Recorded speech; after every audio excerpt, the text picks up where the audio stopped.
साहब की बात को पकड़िए। शिव की शिष्टता में साहब ही सब कुछ है, लेकिन साहब बोले नहीं। साहब बोले कि आपके गुरु महादेव हैं। पहला सूत्र में क्या बोलते हैं? हे शिव, आप मेरे गुरु हैं, मैं आपका शिष्य हूं। ये नहीं बोलते हैं कि हे साहब श्री हरिनाथ जी, आप मेरे गुरु हैं। हरिनाथ जी गुरु नहीं है, लेकिन हरिनाथ जी अगुआ है शिव की शिष्टता की। हम अपनी बेटी बहन के लिए शादी करते हैं तो गजेंद्र भैया को बोलते हैं कि एकागो लड़की मिलेगा तो बताइएगा। बेटी का शादी करेंगे तो कहेंगे एकागो लड़का मिलेगा तो बताइएगा। तो हमको जब शादी करना है तो अगुआ के बात पर चलना होगा। और जब शादी हो जाएगी, साल भर के बाद कोई गड़बड़ी होगी तो अगुआ को बोलेंगे गजेंद्र भैया कैसा बरतुहारी करवा दिए, बड़ी परेशान करता है, लड़का ऐसा है लड़की ऐसा है। उसी तरह शिव की शिष्टता में इस शिव के शिष्टता के मार्गदर्शक हरिंद्रान जी हैं। इस धरातल पर 10,000 साल में पहली बार शिव गुरु की बात शास्त्र के पढ़ने में है, लेकिन 10,000 साल में पहली बार धरातल पर आया कि शिव काशी से कैसे बना जाता है। यह हरिंद्रान जी के मुख से आया। और जब तक जन्म जन्मांतर तक शिव गुरु की बात होगी, कितने युग तक हरिंद्रान जी का नाम आएगा शिव की शिष्टता में। और कोई चाहेगा कि हरिंद्रान जी को छोड़ करके शिव का शिष्य बन जाए, इस जन्म में कोई नहीं बन सकता है, क्योंकि महादेव ने हरिंद्रान को चुना।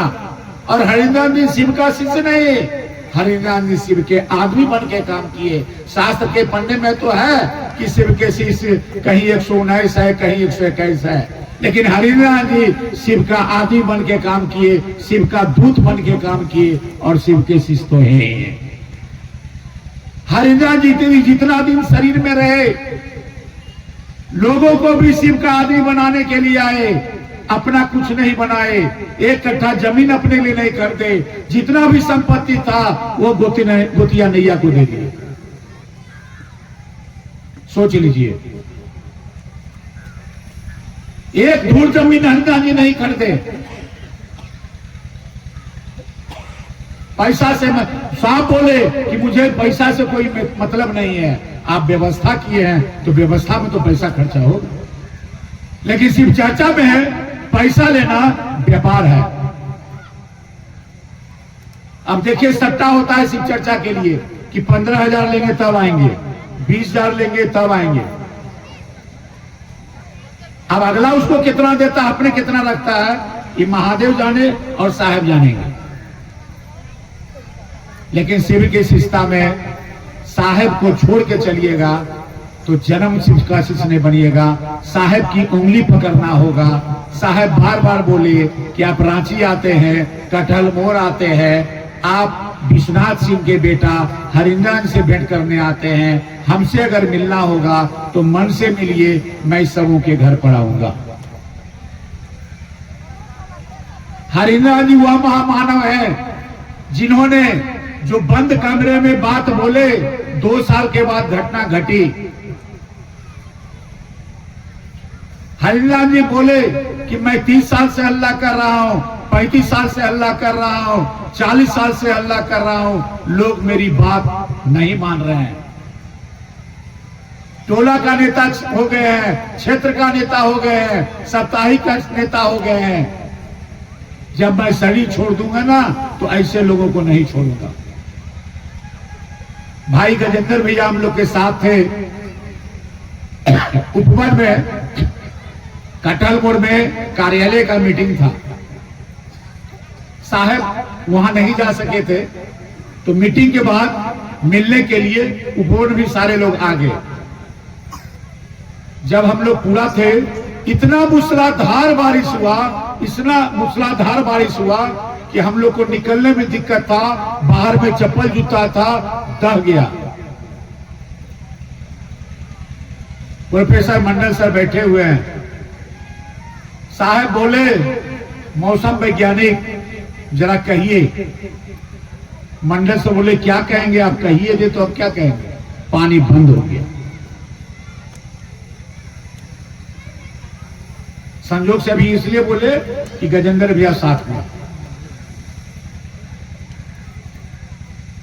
साहब बोले कि 73वां जन्मदिन को किस बार आप जन्मदिन मना लीजिए, मैं शरीर में हूं, 74वां में मैं शरीर में नहीं रहूंगा।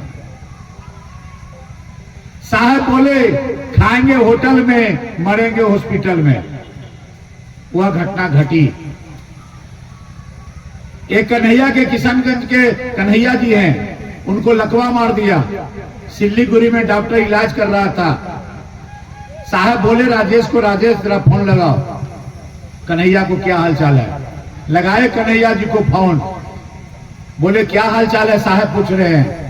बोला ठीक है डॉक्टर साहब, देख रहे हैं पहले से सुधार है। बात हो गई। डॉक्टर साहब पूछा कौन साहब थे।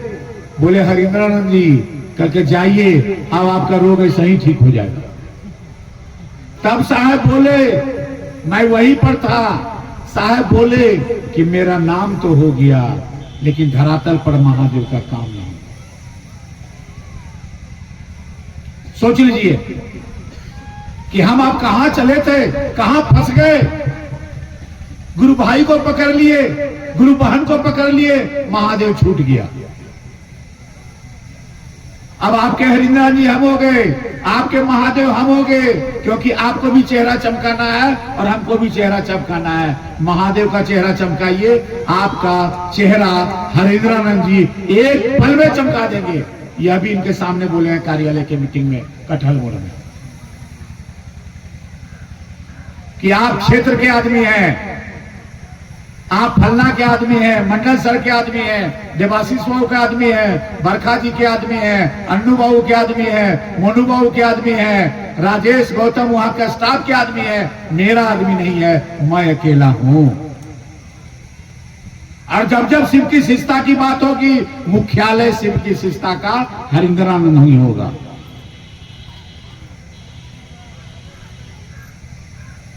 इसलिए साहब की बात को पकड़िए। साहब अंतिम में बोले हैं ना, क्या बनो तो शिव, रहो तो शिव, जियो तो शिव। यही संसार में युगों युगों में पहली बार यह वाक्य आया कि बनो तो शिव, रहो तो शिव और जियो तो शिव। और अंतिम में एक वाक्य आया, आओ कोमा, आओ चले शिव की ओर। आओ के बाद कोमा है, ठहराव है। किसके पास आओ? मेरे पास आओ। कौन? संसार का एक एक मानव। ऐसा नहीं कि शिव का शिष्काली, संसार का एक एक मानव मेरे पास आओ। मुझे शिव तक का रास्ता देखा हुआ है, मैं भी तुम्हें ले जाऊंगा। अगर मेरी बातों पर नहीं चलोगे तो गुमराह हो जाओगे। मैं ठहरा हूं, कहीं न गया हूं। यही संदेश देने के लिए हरिंद्र जी आए कि शिव के शिष्यों का पुनर्जन्म होगा, क्योंकि जन्म जन्मांतर महादेव का काम करना है। इस सोच पर खड़ा होइए, होगा गुरु की दया से, लेकिन प्रयास आपको करना होगा। सोच लो 27-28 अगस्त को संगोष्ठी था,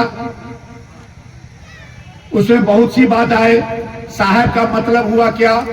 परमात्मा और ईश्वर। आप डिक्शनरी खोज के देख लीजिएगा। साहब का मतलब परमात्मा हुआ, ईश्वर हुआ। यह बात साहब आज तक नहीं खोले थे, लेकिन 28 अगस्त को वह खोले इस बात को कि साहब का मतलब परमात्मा और ईश्वर होता है। उस दिन साहब बोले, क्योंकि उनको आभास था कि यह मेरी संगोष्ठी अंतिम संगोष्ठी है। वह बोले कि अब आप लोग यहां से विदा लीजिए। आप लोग अपने क्षेत्र में छोटा छोटा बैठक कीजिए, मैं उसमें रहूंगा। आप नाम का है चाहे जो भी हो, लेकिन आप छोटा छोटा बैठक कीजिए। अभी मान लिया चर्चा समाप्त होगा, मंडल सर बोलेंगे कि अब आप लोग यहां से विदा लीजिए, अपने क्षेत्र में पंचायत लेवल पर छोटा छोटा बैठक बना करके, टोली बना करके महादेव का काम कीजिए। लोग इसको समझ गए कि साहब बोले अब रांची से ही विदा लीजिए।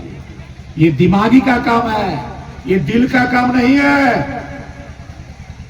कोई बाप नहीं कहेगा अपने बेटा को कि तुम इस घर से निकलो। और कुछ ऐसे लोग हैं जो अपनी दुकान चलाने के लिए कहते हैं कि साहब ही अब नहीं रहे, मुखिया ने तो मुख्यालय का। बारे आपका मायके में बाप मर गया है तो भाई के शादी में नहीं जाइएगा? जो नहीं जाइएगा हाथ उठाइए।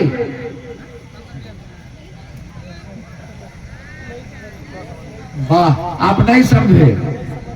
अरे मायके में नहरा में आपका बाप माई मर गया है, भाई कुमार है, तो शादी में नहीं जाइएगा कि जाइएगा? जो नहीं जाइएगा हाथ उठाइए, जो जाइएगा वो हाथ नहीं उठाइए। बाप, इतने शुद्ध आदमी आप लोग हैं। गई वहां भैंसी वहां। ओ बाबू, चलिए ठीक है। उसी तरह मेरे आध्यात्मिक पिता थे, हमको जिंदगी जीने की कला सिखाए हैं। और साहब सभी जगह है। साहब आपके घर में है, आपके शरीर में है। आप महसूस कीजिए। घर से चर्चा के लिए निकलते हैं, महादेव से दया मांगिए और साहब दीदी कहिए कि हे साहब दीदी जा रहे हैं गुरु की बात करने के लिए, थोड़ा आशीर्वाद दीजिए ना, थोड़ा इतना मदद कीजिए कि मेरी वाणी को सुन करके अगला व्यक्ति शिव की ओर 2 कदम चल पड़े। आप कहिए, आज से कहिए, देखिए आपकी बात को मानता है कि नहीं, बशर्ते मेरा साथ आपको छोड़ना होगा। आप तो एकला चल रहा होगा, ऊपर है महादेव, नीचे साहब दीदी। बाकी जितने भी भाई बहन हैं अपने अपने चेहरे चमकाने के लिए हैं। अगर आगे बढ़ना है तो अकेला बढ़ो। आप शिव की ओर से चलिए, साहब की ओर से चलिए। जितने विरोध करने वाले हैं एक दिन अपने घर पर आएंगे, हे दीदी गलती हो गया, चलिए दीदी मेरे यहाँ गुरु का कार्य कीजिए, भक्त का इंतजार कीजिए। और जो आदमी साहब श्री हरिनाथ जी का विरोध करे, वैसे लोगों के चर्चा में जाना अपराध है, वैसे लोगों के चर्चा में बुलाना भी अपराध है। वह तो अपने शिव शिष्य नहीं होगा, ये मैं बोल रहा हूं मन से। जो इस कालखंड में हरिनाथ जी का विरोध करेगा कि साहब अब नहीं है, वह न जन्म जन्म तक शिव शिष्य बनेगा और न आपको बनने देगा। जो आदमी अपने बाप माय का नहीं होगा, उन लोग का कहां से हो जाएगा। इसलिए शिव की शिष्यता में हरिनाथ जी की बातों को पकड़िए। और आप लोगों को मुख्यालय बोला जा रहा है, रांची एक व्यवस्था है। आप लोग रांची जाइए और देखिए कि रांची में कितने गुरु भाई गुरु बहन आते हैं। पूरे भारत पूरे संसार में महादेव का काम करना है। आज हम भी बिहार से आज 8वां दिन है और नेपाल में घूर रहे हैं। ये मेरा 19वां कार्यक्रम है 8 दिन में। सोचिए कितना कार्यक्रम कर रहे हैं। मात्र एक मानसिकता है कि अगला व्यक्ति शिव की ओर चले। और अभी 5 दिन और आपके क्षेत्र में रहेंगे। आज निकल जाएंगे रोहतक 2 दिन के लिए, उसके बाद फिर विराटनगर निकल जाएंगे नेपाल, वहीं से बॉर्डर जोगबनी टपके निकलेंगे। सोचिए, इसलिए पकड़िए इस बात को।